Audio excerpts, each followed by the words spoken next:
September 20th, 2021. You're listening to Oblast with Don and Kevin. I'm Kevin. And I'm Don. And we're here on this end of summer day. Oh, boy. And the weather is turning. It's been very hot all summer, and it looks like tomorrow it drops into the 70s. And then for about a week at least, we're going to be mid 60s, low 70s. Right. So finally getting a break from this. That's the good stuff. Yeah, and I'm going to the doctor tomorrow, and I'm going to get a recommendation for my colonoscopy. There you go. Supposed to do those now when you're 45 and up. Right. That's the new recommendation. I'm almost 50, so you were supposed to do it at 50, but whatever. So now I'm going to do it anyway. So whatever. Not looking forward to it, but I've heard like you don't really feel anything. They kind of give you this twilight medication. It's kind of like, right. They knock you out, but you know what I mean? Like you're not actually unconscious like you would be during surgery or something. You just don't remember anything. Right. You're just completely blank. I'll probably sleep, but who knows? And then, they poke around in my ass. It's not like major surgery or anything, They find some polyps, they cut them out, and then they send them in to get them analyzed to see if they're cancer or whatever, Kind of scary, I guess, in a way, but I hear it like, unless you got like a genetic thing like that Bozeman guy, Chadwick Boseman. Yeah. I don't even know if he had a genetic, but he got it very young, which is unusual. And, so unless you have something like that, it takes a long time for those polyps to turn into cancer. So if they find them and they get rid of them, you generally, you don't got to really worry too much. You go back in like 10 years. So you just do it once every 10 years or something. So I figure I'm just going to get it out of the way. I could get in there as early as I can. And, this is, they just changed it to 45. I'm the kind of person I would have went in at 45. I was like, let's just do it. Let's get it done. Let's get it over. I'm not putting it off. I'm not one of those people. Let's just get it done. So, my whole life right now is just doctors. It's just constant. It's just constant doctor shit, man. It's like, now I'm seeing the doctor, then I'm going to get the recommendation to go see the colonoscopy person or whatever. And then I got to see my nephrologist next month. I stopped taking my one medication that was causing me to burn in the sun all the time. I'm checking my blood pressure a lot. I seem to be fine right now, but I'm going to tell my doctors about it and see if they have any issues with me doing that. But I just did it. And then I got to see my dermatologist again. It's crazy, man. Like this is hospital land, right? And I go to the Cleveland Clinic because that's just been my hospital. It's where I go, right? And if you live in if you don't live in Cleveland, you don't quite understand, but like we just have hospitals everywhere, and there's different like owners are basically, right? Cleveland Clinic has a whole string of them. University Hospitals has some. There's some other ones I can't even think of. Metro, right? Yeah. And so like you can just like, depending on your insurance and stuff, but you can go to whatever you want, but you're usually part of a system of, of some sort when you go to one of these things. So you get recommendations and stuff to keep going to the same ones, like whatever. And, some people just go to like clinics, Urgicare, things like that, you know what I mean? That are kind of more generic, but a lot of those doctors in those places tend to belong to one of the major, facilities. So if you need a recommendation, like, hey, you need to go see an oncologist or something, they would recommend you to be, and then you would be in that program. So anyway, I go to Cleveland Clinic, which is the largest. It's also the biggest employer in Cleveland. And, so anyway, I got to get my, every 6 months because I've had basal cell carcinoma, I have to go in for a full body scan just to see if they find anything else that's growing on me kind of thing. I don't spend a lot of time in the sun anymore, right? So I'm not trying to trigger anything, you know what I mean? Yeah. So hopefully nothing else comes of it. I'm just going to be a more pale than I've ever been kind of guy. Just eat my I get my vitamin D from like pills and food and shit. You know, I don't need it from the sun. I don't need anything from the sun. Sun's trying to fucking kill me. But anyway, so I normally see my dermatologist downtown, which is a bit of a drive, but she's good, you know, what she does. But so I call now, you know, it's September or, you know, and I called last week. So it's, you know, early September. And I'm like, listen, I got to get an appointment to get a full body scan in late November, early December, so I can stick with my 6-month thing, right? And I'm like, I can go downtown and see anybody there, right? Which is a lot of people. I can go to Strongsville, see anybody there. I can go to Independence, see anybody there. Right. Nothing. Like just nothing. Nobody's got an opening. I got to go out to Chagrin. Yeah. That's how fucking far I got to go to, and I'm not even seeing I'm seeing the nurse practitioner, which is fine because like the way I see it, the more different people that look at me, you know what I mean? They might catch something that the other one might not have. Right. Right. So I don't mind that too much. But it's like that's like a 40-minute drive from my house. Yeah. So it's like, damn, man, like who's all going to the dermatologist? You know, I know it's end of summer, people got issues, I guess, but it's like, what the fuck is, you know, maybe it's like kids are going back to school or something. Well, I don't know. I don't even know if it's that because my mom, who most of her doctors are like in Westlake, like up on Center Ridge, and like she goes to Southwest. Yeah. Obviously, nobody else understands this except for you and me. So sorry, everybody. But she always goes to Southwest. Well, she had to make an appointment to get this procedure thing done. And they were like, yeah, sure. Not a problem. We just need you to drive all the way out to North Boylston. She's just like, what? And it's like, my mom was 83. Right. Whatever. She's like, I'm not driving. She goes, I don't know where I'm going out there. I can't. And it's not that, you know, it's kind of the equivalent to where you're going. You know what I mean? It's like she's going out of her way. Yeah. It's like seriously, guys, like there's St. John's right here. Southwest is right over here. There's a clinic right up by the turnpike now. Nothing. They're like, nah, you got to go out here. Like, right. Okay. I mean, I know COVID's got a little bit to do with some of it, you know, in the main hospitals, but not dermatology. I mean, like, what are they doing? Yeah. You know what I mean? They're not going in and being like, I heard you got a cough. Let me look at your skin. You know, like, I don't know. Anyway, it's obviously something. I think it has something to do with kids going back to school, but you know, because they go in for their acne. I don't know, but yeah, it's just blame the kids. Blame the kids. They're the ones spreading the COVID, causing all the problems. They played the drum. kind of bullshit. Yeah. So you know, just briefly on COVID, the FDA or whatever, they have this panel of advisors or something, and they typically vote based on what these panel of advisors suggest, right? And so Pfizer went to them and were like, hey, we think that booster shots are good for people 65 and up. And the panel was like, we agree with you. People 65 and up should be able to get a booster shot. And then they're like, and we also think that anybody 16 and up should also get a booster shot. And the panel was like, nope. We don't think the evidence is there. So we won't be getting booster shots anytime soon, apparently. It sounds like for now, they're just not convinced that that's going to help. I think part of it is because people in the hospitals, you know, based on, listen, folks, I know. I just want to say, if you're on one side or the other, I don't really care. Okay. I'm just going with what, like, people make decisions based on these numbers. Like, if you don't believe these numbers, don't write me a letter. I just, all I'm saying is regardless of what you believe, if the numbers are real or not, just know that, like, you know, there are people that make decisions based on those numbers, whether those numbers are fake or not. Right. So anyway, what they're saying is that, you know, in terms of people that are currently being hospitalized with COVID problems, it's 98.5% are unvaccinated people. So they're basically saying, like, you know, there's people that get COVID, you know, but they don't end up in the hospital, you know, from the breakthrough.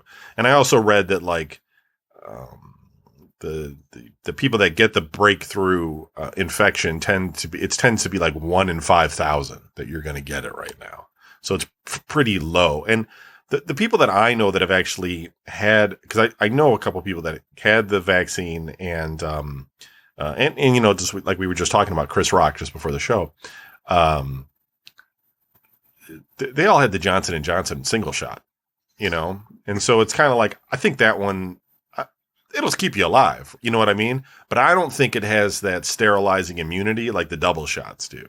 Like a single shot that it wasn't the mRNA shot. I think it was only 72% effective, like right away. Like you get the shot, you know what I mean? Like 2 weeks later, you have your antibodies. At best, you're 72%, protected. So that's a pretty big gap, you know, but it should keep you mostly alive. I'm not saying everybody, but yeah. So anyway, it just sounds like we're not going to get boosters. I'm kind of glad, to be honest. Like I don't want COVID and everything like that, but I also feel like it's sort of inevitable. Like it's just like the way the country is right now, not everybody's going to get vaccinated. This thing's going to be around. It's just going to spread. You know what I mean? It's just going to be around forever, like the flu and shit. It's going to keep mutating and turning into other things. And I would rather have, you know, them come out with like a new once a year, this is the new strain shot like they do with the flu, rather than just giving me the same shot 3 fucking times. You know, I think we've talked about that. So anyway, I'm just glad that I don't have to get a booster shot. Whatever. Flu shot. I'm going to get a flu shot next. Flu shot's a lot safer because it's just chopped up virus. Like it doesn't infect you or anything. It's just dead virus that they just throw in you. Your body's like, I've seen this before. Make his arm hurt. And then you're in pain. So I talked, folks, the way this show works is Donnie and I know that we're going to record typically about 9 o'clock and on Mondays. And I send Donnie some ideas. Sometimes Donnie has ideas, but most of the time I send Donnie, it's like, hey, here's what I want to talk about. A lot of times we just wing it. I just say, well, I ain't got shit. We'll just talk. And you all know those episodes. Today I had a couple of minor things I wanted to touch on because if you've listened to Oblast or me in general for any length of time, sometimes I just want to offer some perspective on things. And one of the things that I get like, in conversations, right? Like, you know, people bring up things and stuff like that is people often talk about the Civil War. And so I figured, well, I'd talk a little bit about this because there were some things about the Civil War that I didn't really know when I was younger. And I'm not a big Civil War buff, but I learned a lot more about it just out of base curiosity, right? And one of the things that I've always sort of struggled with is the idea of people sort of going to war over, you know, a cause or something that seems like kind of a crazy cause. Like, for instance, in World War II, right? Like, anytime you watch anything that's going on with World War II, like in a documentary or whatever, Hitler looks like a fucking madman. You know what I mean? Like, he's just spitting and screaming into a microphone and he's crazy and shit. And then like all these people are marching and stuff. But you have to like sit there and think to yourself, you know, using some rational thought, like, you know, why were all of these people following his leadership? You know what I mean? It's not like he was king and could just like make everybody do whatever he wanted to do. You can't do that with people. Like you can't make somebody go fight in a war and die that successfully, let's say. You could, because like Vietnam, you know, we had the draft, we send people in, you know what I mean? We had the draft in World War II. But you have a lot more volunteers. But if you're just sort of like a dictator kind of guy and you're just like, I'm going to make an army full of fucking people and they're going to do whatever I want, they're not really, you know what I mean? They're not going to try that hard. They're not going to do that well, everything. And so, you know, you start to investigate more and you start to look at it more like what was going on in Germany at the time, what was people's motivations for following, you know, the National Socialists versus like the Weimar Republic, which was what existed before. And why did they hand over so much of their power, et cetera. And so you get into this, you know, this thought train that kind of leads you down these roads of getting a better understanding of how a dictator like Hitler comes to power and how people, you know, give up their freedoms, but give up their power over their government in order to get what they want, etc. And then, it goes too far, and we see that all the time. And so the Civil War was kind of the same thing, right? Like, you have all of these people down in the South, and like, most of the people in the South, right? Let's say like 95% of the people in the South didn't own slaves, right? Because like slaves were expensive at that point, especially. Okay. They had stopped before the Civil War. The country had stopped bringing over slaves from Africa, right? That had been banned for a while. Like, they weren't doing that. I think there was like one ship or something. There's like the history of this one ship that kind of tried to smuggle some in or something near the end of the Civil War or something, or maybe even after the Civil War. I don't know. But that's just that edge case doesn't count.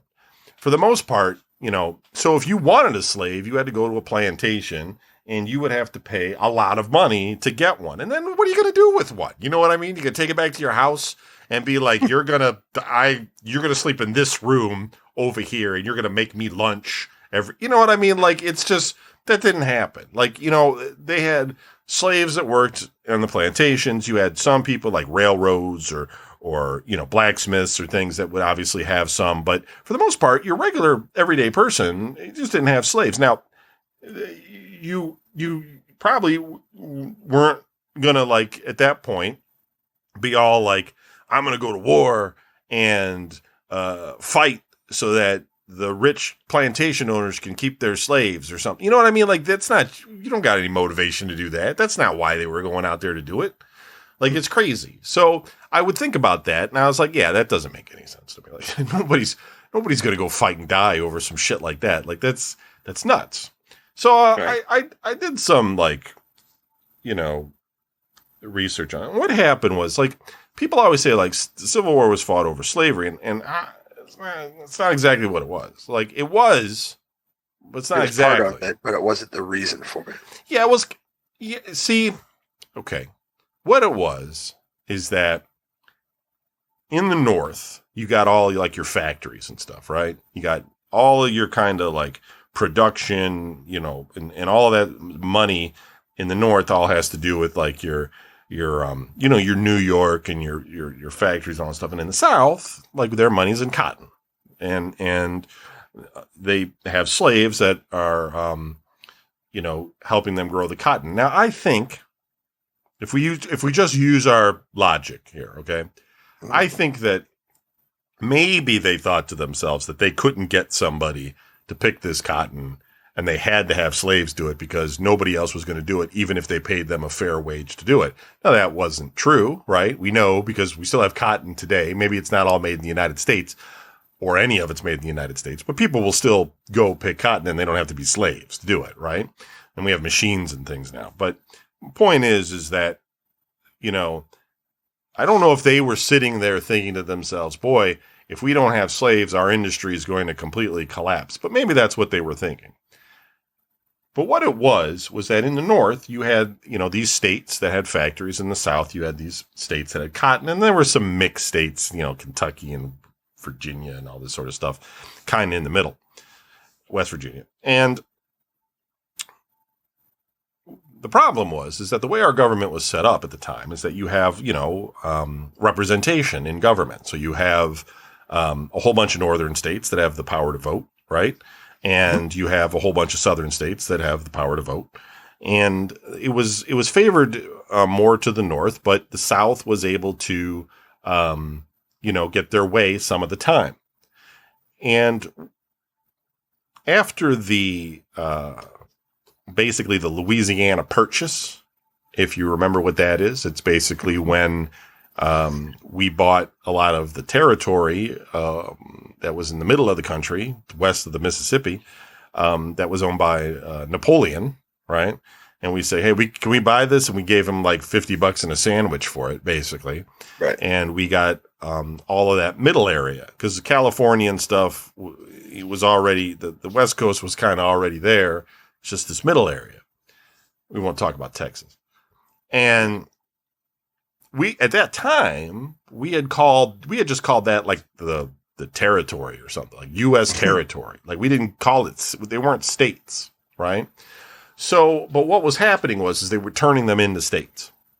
And the government, especially the northern government, were not going to allow those states to have slaves.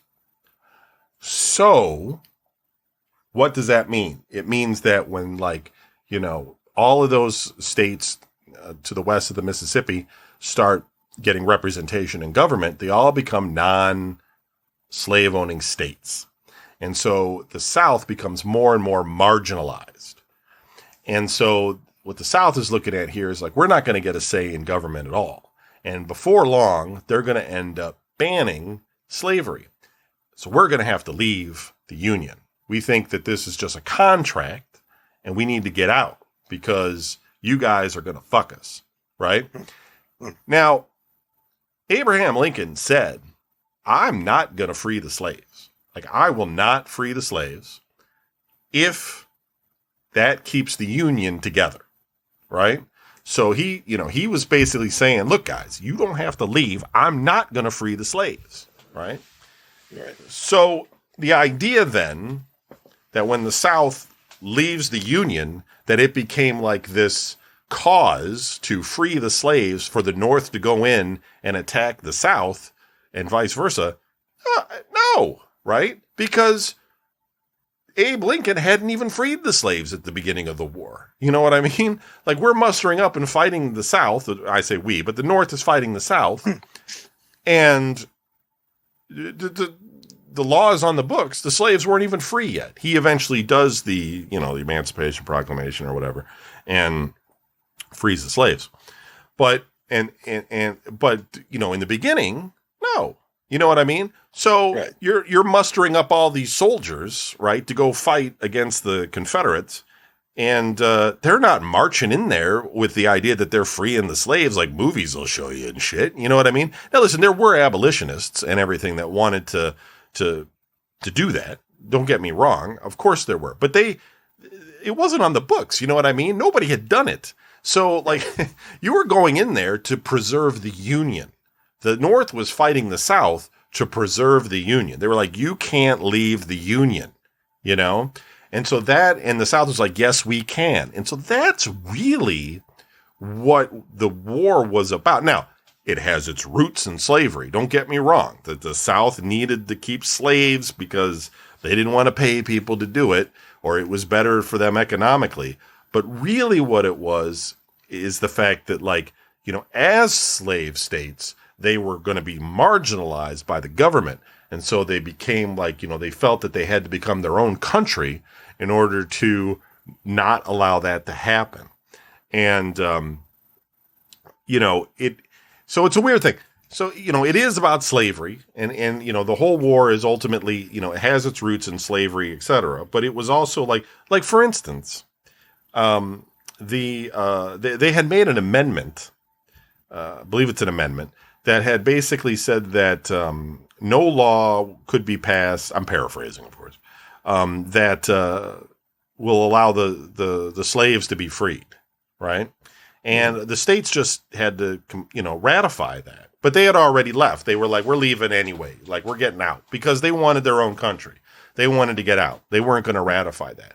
But the fact that Lincoln said that he wouldn't free the slaves, and the fact that they had passed this law that said, you know, or they were trying to pass this amendment that wouldn't free the slaves in order to preserve the Union, shows us that the North's main goal here was to maintain the Union and not free the slaves.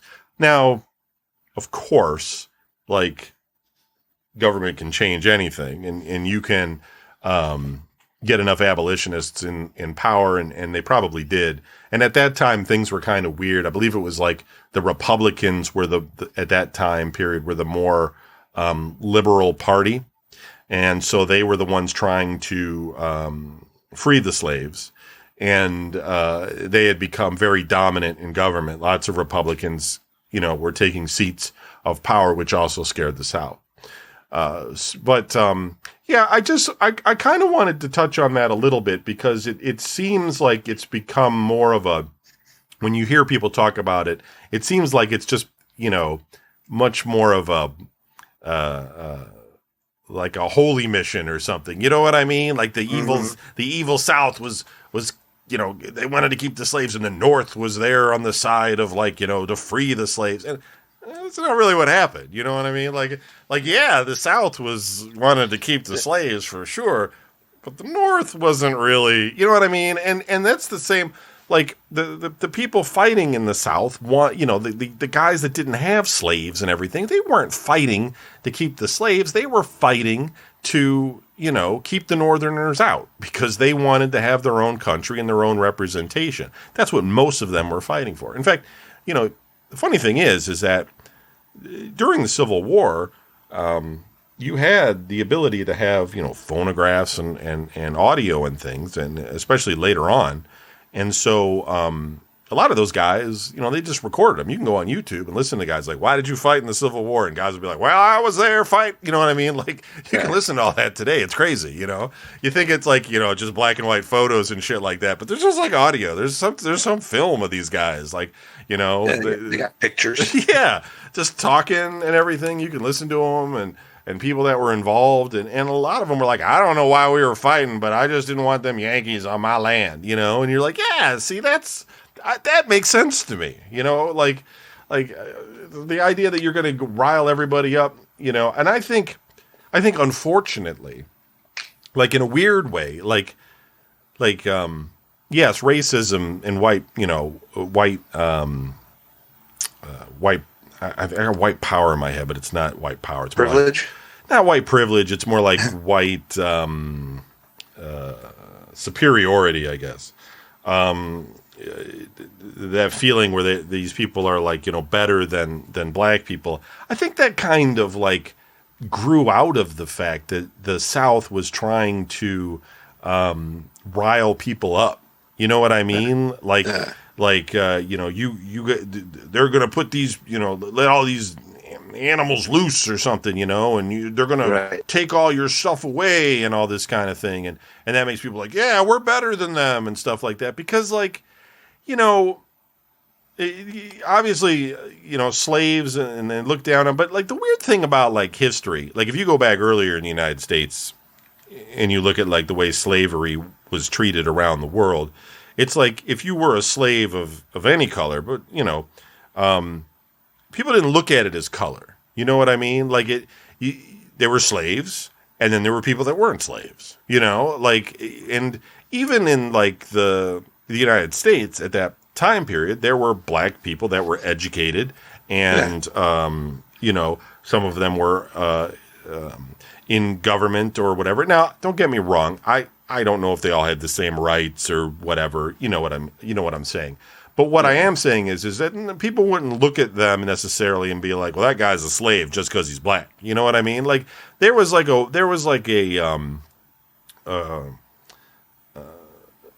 weird thing where like if you were a slave, you were just considered like an uneducated fool or whatever, and then if you were an educated person of color, you would be treated just kind of regular, really. You see this all the time. Like they'd be at the functions and the ball, and they'd be given meetings and teaching and be professors and all kinds of stuff. But then over time, because of the South and what happened, with the way they were kind of amplifying the racism, I think, it just kind of grew into what, over time became, kind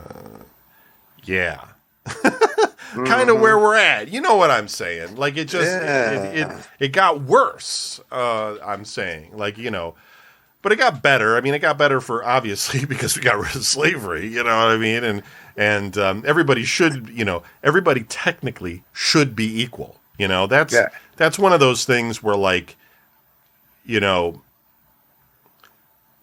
I have to like. I'm always trying to err on the side of being careful of what I'm saying because I don't want to offend anybody. Right. But it's like, black people aren't trying to like be equal when they're not, when they're not being treated equal, because they are equal. Like, they are equal to everyone else. What they're trying to do is get this asshole over here, or this asshole over there, to recognize that they are equal. You know what I'm saying? Right. And I think too often television, movies, things like that, and are making it look like the black man is trying to become equal. He is equal. He is. Right. Like, there's the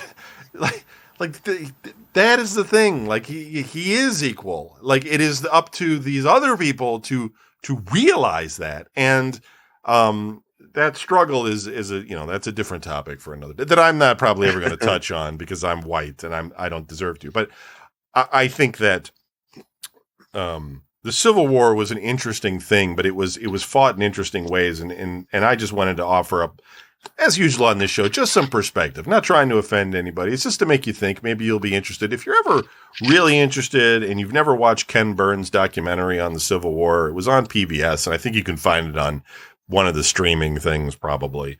Ken Burns' The Civil War. It's fascinating, and it's probably the best thing he's ever done. I've watched a number of Civil War documentaries, and a lot of times they can be really kind of dry and boring. I mean, you hear some harmonica and a banjo playing and shit, and you see a bunch of still pictures, and they read letters from wives and everything, and you're just like falling asleep. You're like, this is fucking boring. Where Ken Burns actually shows you like a lot of the tactical things that were going on, like what was going on in the battles and who was fighting and what routes they were taking and what was happening at this and such time. And it's really, I don't know, it's compelling TV. It's really good to watch. If you've never seen it, it's excellent. All right. I'm done talking about that. I'm always touching on some touchy shit on the show. I'm sorry. I don't know. But it's a Civil War. Who remembers? No one's around. Everybody's just like, Civil War. Like I said earlier, are you talking about like when Spider-Man had to show who he really was? Right. Iron Man and Captain America. Right. Yeah. We probably should have talked about that, but I don't know. Sometimes these things are just on my mind. I watched this interesting thing the other day on YouTube where I mentioned this, I think, about global warming. Like I said before, like we can pull carbon dioxide out of the air. Like it's just a matter of like money, right? And they just recently opened up another experimental factory in like, I don't know, Europe somewhere, right? Norway or something, one of them. And, but it's not the only one. There's apparently like a dozen of these different like experimental places around the world trying different things. But this one's pretty cool. It actually, it takes the carbon dioxide and it turns it into rock. And they can then inject that rock into the earth like 2 miles down or something like that, where it will just stay. Right. And so like they're just able to do that. And then you got these people that are like, this is stupid because this is going to be super expensive. And, you're only getting so much out of the air. We need to, curb emissions, et cetera, which is true. But what I think is that you got to do both because, we're already having a problem. And it sounds like we're not going to be able to shut the gas off anytime soon. Like we're all talking about it and we're all making pledges and promises.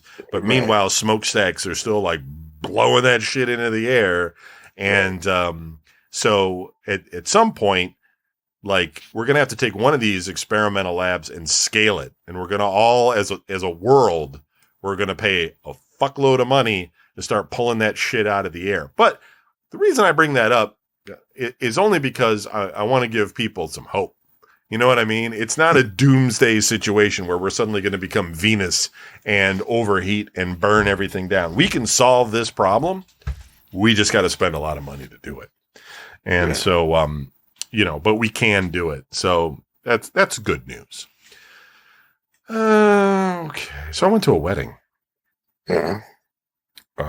Two people. Yeah. And it was nice. It was an outdoor one, of course. It was kind of in Medina. It was a little bit of a country thing. You know what I mean? They had barbecue for dinner, right? It was like a barbecue food truck, smoking rock and roll barbecue or something.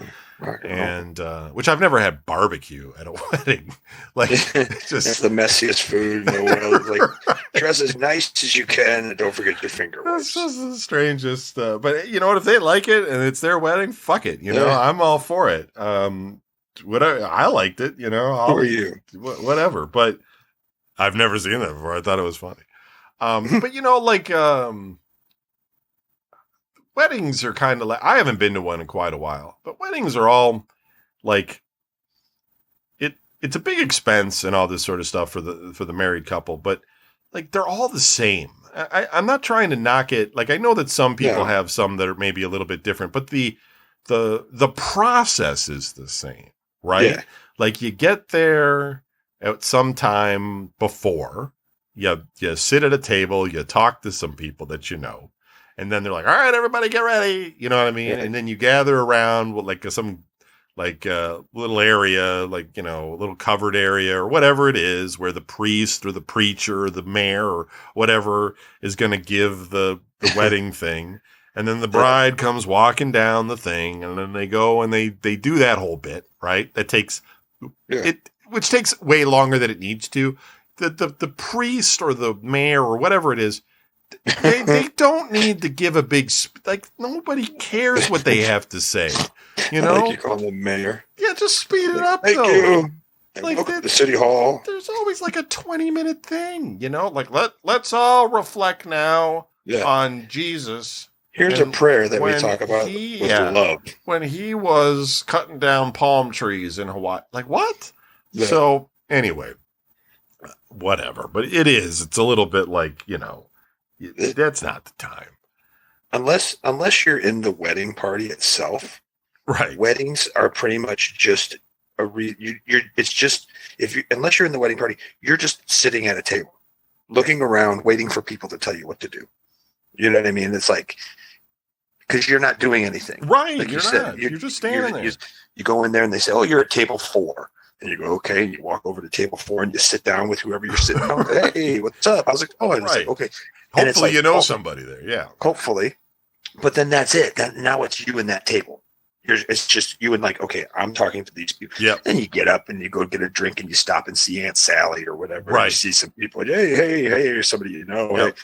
But if you don't know anybody, you're just like, I guess I'm just going to sit here. Right. And then you got to wait. And then they're like, okay, here comes the bride and groom. And you're like, okay, what do I do? Like, everybody stand up. You're like, okay. Yeah. You stand up. You know what I mean? Throw like, rice or blow bubbles or whatever. Unless you're involved in, like, the bridal party or the wedding party or whatever, you're not doing anything. Even if you are in the wedding party, you're not doing a lot either. I mean, you know, you got to do a little bit of marching, and you got to go for the wedding pictures, and you got to, you know, if you're the best man and stuff. But I mean, like, so they get married, then they wander off to go do their photos, typically, right? They go drive off to do that, and they'll be back at the reception. Now, sometimes the wedding is at the reception place, and some, like it was for me, sometimes you got it, you know, you're at a church or something first, and then you go to wherever they're going to have the reception at. And then it's like that. You go, there's a table and stuff like that. And then it's basically like you wait for the wedding party to get back, and then so there's this big delay. You can drink, right? There's usually a line. It's usually open bar, usually a line. Yeah. But you got to wait for the wedding party to get back before you eat, you know? Yeah. So you're just kind of, there's usually some sort of candy or hors d'oeuvres or something that you can, you know, everybody's like hoarding and shit, like, I'm hungry, I haven't eaten all day. Yeah. And then, like, you know, the wedding party will come back. Then people are dinging the glasses for the next fucking hour. Super annoying. So the bride and groom kiss. And you, like, you know, you eat some cold food. Yeah. By the time you get to it. Right. And then they do the cake cutting, and they smear cake on each other. And the dancing. And then they have the dance, and then there's a band or a DJ, and there's some dancing. No matter what table you're at or who you're with, you're always getting your food last. You're never the first person up there. It's true. Or it's some weird buffet, and you're only getting like a little bit of stuff, and it's not good. But listen, I enjoy. Listen, I know I'm knocking it. Here's the thing. I enjoy like the meaning behind it. I like to see two people in love. I like to see the children there. I like to see that there's a future of happiness with people. I deal with enough miserable people in my life that it's nice to see some people like that are happy and families and everything. And that makes me happy. And I like being there for that. I really do. It's just the process seems to be so generic. Like it seems to be like repeated over and over again. Like everybody's doing the exact same shit at these weddings. And, I don't know, man. Like It's tradition, Kevin. I guess, but people could also like mix it up or something. Like, why is it that way? Like, I don't understand why it is that way. Like, it's weird to me. Like instead of dancing, have somebody be like, all right, we're all going to go on jet skis. I got 100 jet skis. Yeah, let's go, you know, and be like, yeah, this is awesome. You know, no, nobody has to dance. We brought a dance crew in. So they're just going to dance for us.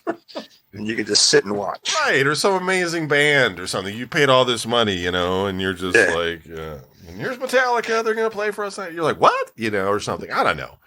Yeah. But, and I'm sure that happens with some rich people or something. It's just that, like,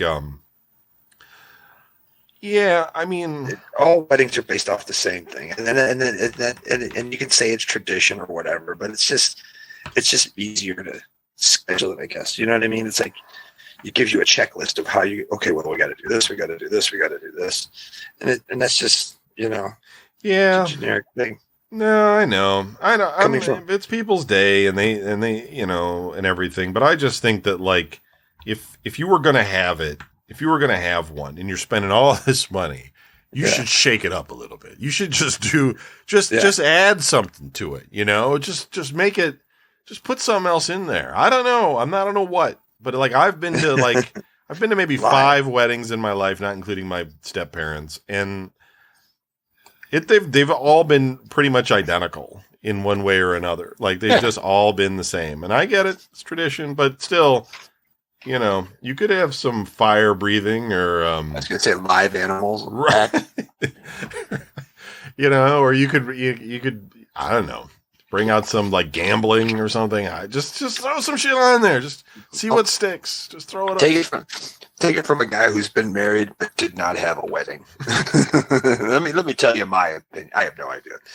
Yeah, I mean, you've been to weddings though. I just went to one last year. Yeah. It was just like I said. I mean, I went. It was a dude I know. It's my buddy. It's like he's like a brother to the family. He's Bobby's best friend. And it's like, I went there. I knew people and stuff, but I walked in. I sat down. I watched them get married. It was real quick thing. Turned around. They said, "Here's the reception." We walked over there. I sat down at the table, and that was it. I mean, like I picked the seat up against the wall, and I sat there. Fell asleep, probably knowing you. They were like, "Well, I tried to." Tried to. But it was, you know what I mean? And I just sat there until it was, they're like, "Okay, here comes Bob and Lisa." And just like, "Oh, okay." And then you stand up, you take pictures and clap, you sit back down. They say, "Okay, you guys can go eat." Yeah, again, I'm happy for them. I'm not knocking the married couple at all. I'm happy for them, and I'll do whatever, listen, I've had so many of you guys get married and shit. Most of you guys haven't had weddings. It's crazy, None of us, like one of us, two of us. like Bob and Angel. Gary and Shelley. My brother had one, sort of. But like Cease, I went to his first one, and that was okay. But it was exactly like I just said. But it was nice. But then his second marriage, he just kind of ran down to Florida and got married like some harbor or something. That was weird. So nobody was at that. Right. Packard, he didn't invite me for whatever reason. That's weird. I know, because I drove him back from California. He just figured I didn't want to bother with him. Or something. He's like, he's had enough time with me. He's like, I don't want to deal with that guy. Dan I don't know what Dan. I don't know. Dan, you know what? That's the funny story. Dan did have a wedding. He did, because I wasn't invited. Oh yeah, you told me this. Yeah, you've told us this. Yeah. They blew the lid of it on Peabody's. Yeah. Oh, I didn't have room to invite you, but you can come for reception after we're all done eating. Like, what? Mole? I don't think Mole had a wedding. Mole didn't have a wedding. Rom didn't have a wedding. It's crazy that the Roms didn't have a wedding. Like the people that could afford to have like. Well, that was before. the wedding. Well, okay, that's true. But my brother's wedding, like my two brother Ian and Al both got married at John Knox. You know where that's at? Lorraine Road. John Knox Church, right at the end of it don't matter. The audience doesn't know where it is either. I don't care about them. I'm talking to you. My two brothers got married at the same church there in North Olmsted. Bobby got married at the, I don't know, Elk Lodge over there in Berea. And it was like one of those things where it's like I walked in and they were like, here's where the ceremony is. And sat down and was like, okay. And then you watched them get married. And then it was like, okay, so I'm like, so where's the reception at? And I'm like, you're in the room. And it was like, really? Like it's all, you know what I mean? So it was like, we've had a bit of different things where it's like, we've had the traditional church wedding where they come down the aisle, and the music and the stuff. And then Bobby he dressed up and she had the dress on and she came walking in and they had music and stuff, but it was all in this VFW hall. And it was like where you watched the wedding is where you turned around to the table and sat. So it was just kind of like weird, like, okay, this is a little different. You know? I've had the more bigger thing. I forget that Nicole's whole name, but she had like the bagpipes escort them out of the church, and went to I don't know. Yeah, you know who she is. Oh, is it the chick from Ridgeville?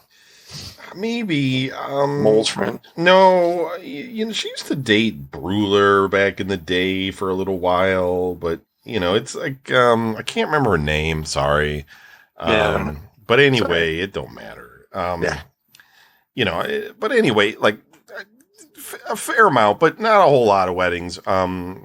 Because most people didn't have one. Joe, for instance, I guess he had one. He's always talking about it, but he didn't invite anybody. He didn't. Yeah, nobody hung out with him at that time. Anyway, he was too good for us. It was funny. You said you were like Gary's wedding, and I'm sitting here going, was I at Gary's wedding? And I'm going over in my head. I'm like, was I really? And then I remembered the picture. You know which picture I'm talking about. And I remembered the picture of the group of us, and I was like, oh, yeah, I was there. Isn't that the one where my brother was like, take this, all of you, and my brother's like, except you? Yeah. Oh, my God, it busted me up.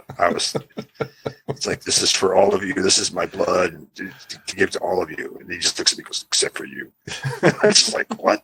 You asshole. I started laughing. I got punched by Oz. I filmed that, but I did a poor job of it, but I still filmed it for him. Gary's a nice guy. He didn't care. That sounds about right. He's like, whatever, man. Yeah, essentially it. But yeah, good guy is everything. But yeah, for Gary's credit, he's still married. He's one of the few guys that got married early and kept it together. His kids are in college. Yeah, like he's managed well. Like most of these other ones we've talked about have divorced. Mostly. I mean, the Packards are still together, but they got married a lot later than Gary did. Gary got married earlier.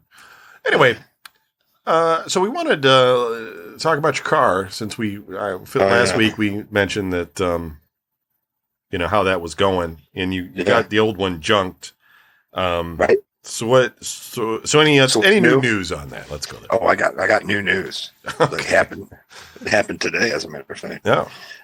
So for those who don't know, in the world, there is a car shortage. Going on right now because they can't make these microchips or these chips that they need for the cars. They can't make them fast enough, so they can't produce new cars, and that means there's no cars on lots anywhere. And blah blah blah.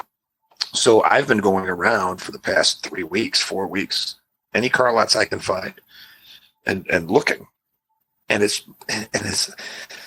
I'll give them credit. They all have big trucks. They all have like these, Escapes and Explorers and like the bigger family class cars and stuff, which I don't want. Right. And I don't want this huge stupid truck because everybody knows how I hate these stupid big trucks that are out there. Yeah, sure. I don't blame you.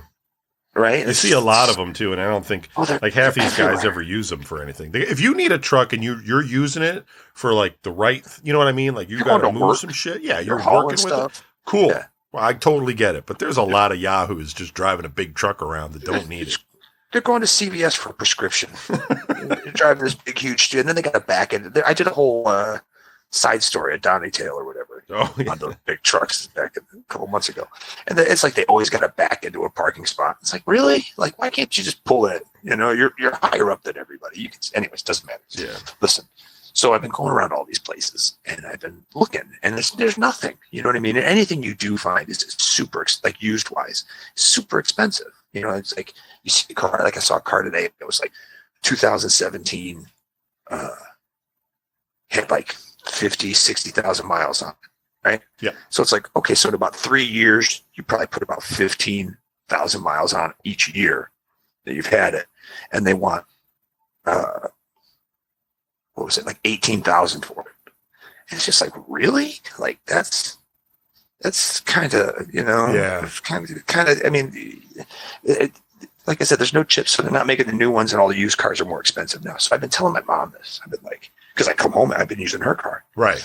And granted, she doesn't go many places, but yeah, I get it though. She wants she needs the option.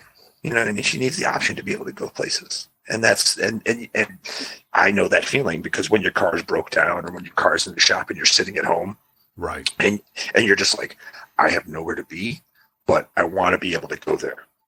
You know, it's like right. I want to be able to drive. Yeah.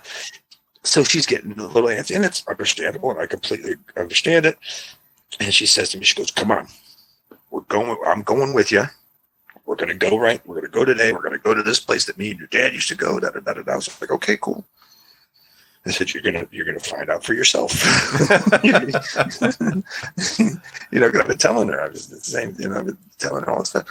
So we went there, and literally there was a row of about like 8 to 10 cars. That was it. Wow. The rest was all like big trucks. Yeah. You know, and these other family vehicles, and I'm just like, as we're driving past these other ones, I'm like, this is not what I want. I don't drive a big, huge truck. I'm not hauling dirt. I'm not trying to do nothing. I'm just trying to work. I said, I just need a regular car. And she found the whole row of them. And it was like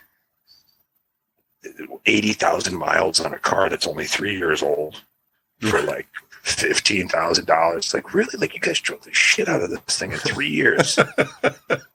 Like somebody did, you know what I mean? Somebody had it and drove it like cross country twice or something, you know? It's like, no, I can't do that, you know?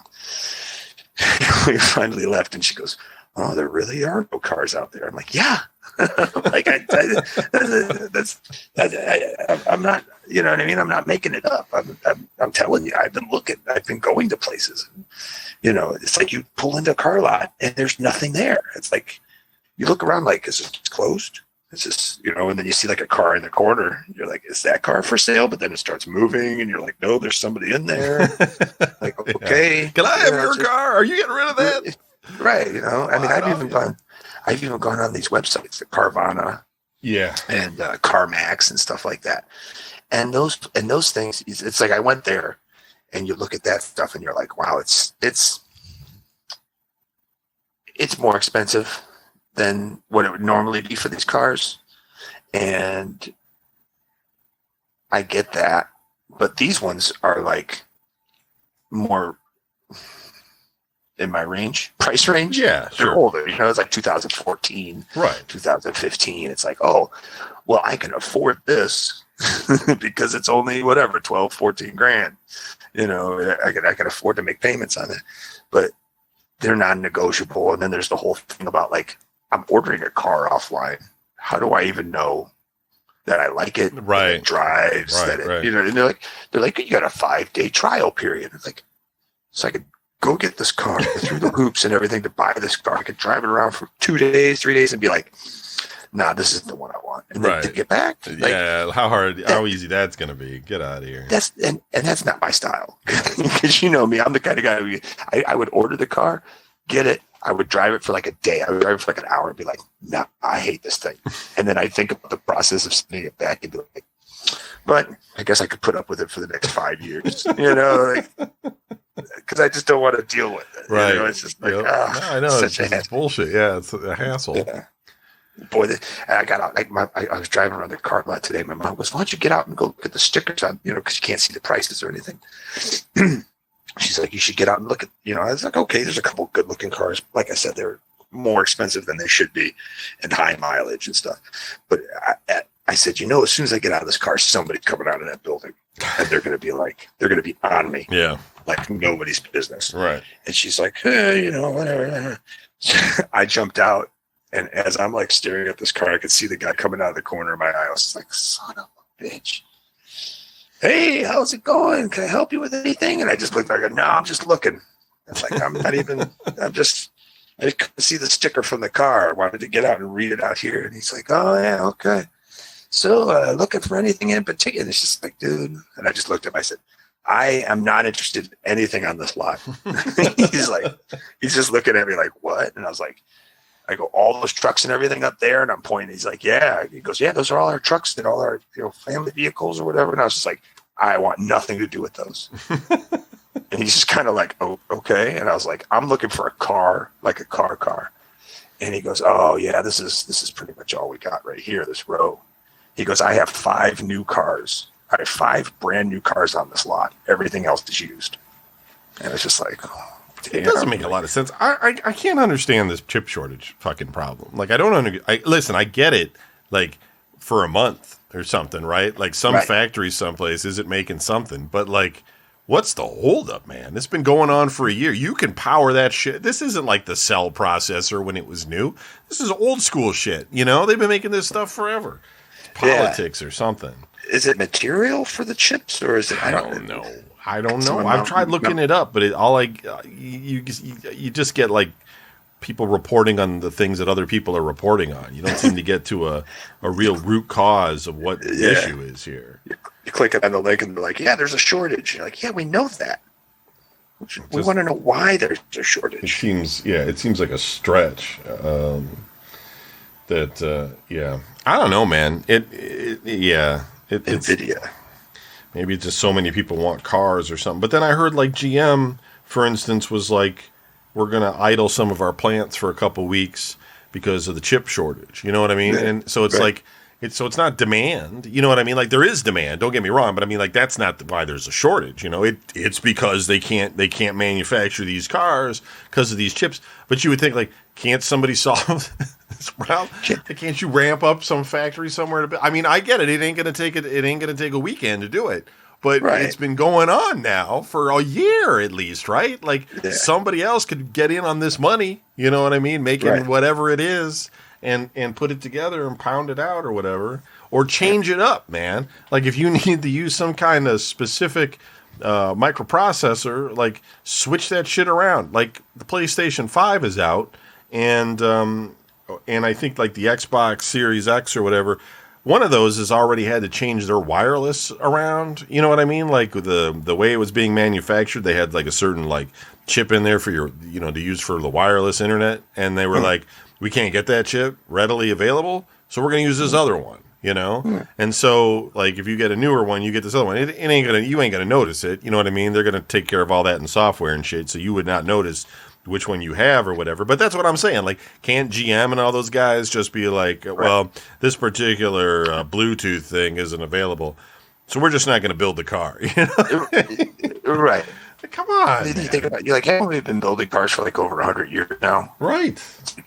Can't you just do some without the chip? It just shows you how electronic these cars are now.